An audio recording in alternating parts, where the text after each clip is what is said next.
রহমতের নবীজি খেজুরের বাগানের পাশ দিয়ে নবীজি হেঁটে যাচ্ছেন মদিনায়। একটা উট দৌড়ায় আসছে। উট এসে আল্লাহর হাবিবের কদম মুবারকের সামনে পড়ে মাথা নিচু করে নবীজির কদমের মধ্যে মুখ লাগায় কাঁদতেছে। উটের জবান খুলে গেল। উট কাঁদে আর বলে, ইয়া রাসূলুল্লাহ, ইয়া হাবিবাল্লাহ, নবী গো, আপনার কদমে আমার আরজি।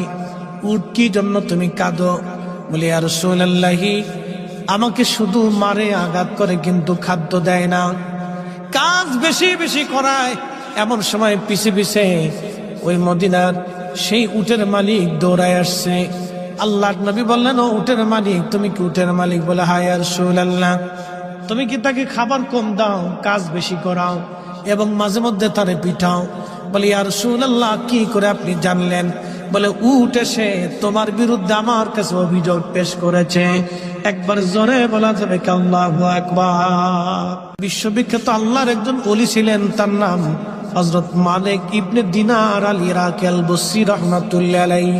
হযরত মালিক ইবনে দিনার তিনি প্রত্যেক বছরে মক্কায় হজ করার জন্য ইরাকের বসরা থেকে আসতেন। এক বছর তিনি হজে আসলেন, হজ শেষ করলেন।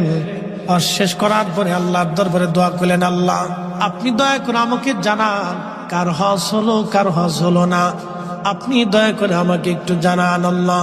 উনি দোয়া করলেন, কান্নাকাটি করলেন, আল্লাহ, এত মানুষ হজে আসলো কিন্তু দোয়া কবুল হলো কি হলো না জানা নাই।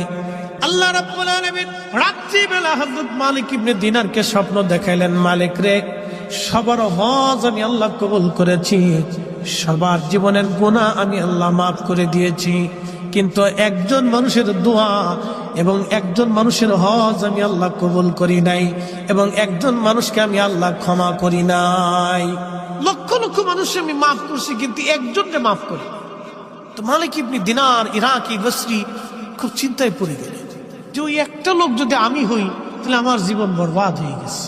ওলিরা তো সবসময় আল্লাহকে খুশি করার জন্য নিয়োজিত থাকে। একসাথে বলবেন আল্লাহু আকবার। ওলিরা কাকে সন্তুষ্ট করতেন? আল্লাহকে, রসুল। ওলিদের কাজই ছিল আল্লাহ তার রসুলকে খুশি করা। কত পদ্ধতি দিয়ে তারা আল্লাহকে খুশি করে, যত পদ্ধতি ছিল সব পদ্ধতি দিয়ে তারা আল্লাহ এবং তার রসুলকে খুশি করতেন। সবসময় তাদের কাজ ছিল আল্লাহ তার রসুলকে খুশি করা। আর আমরা হয়েছি ব্যতিক্রম, আমাদের কাজ হলো খালি শয়তানকে খুশি করা, খালি শয়তানকে খুশি করা, যার কারণে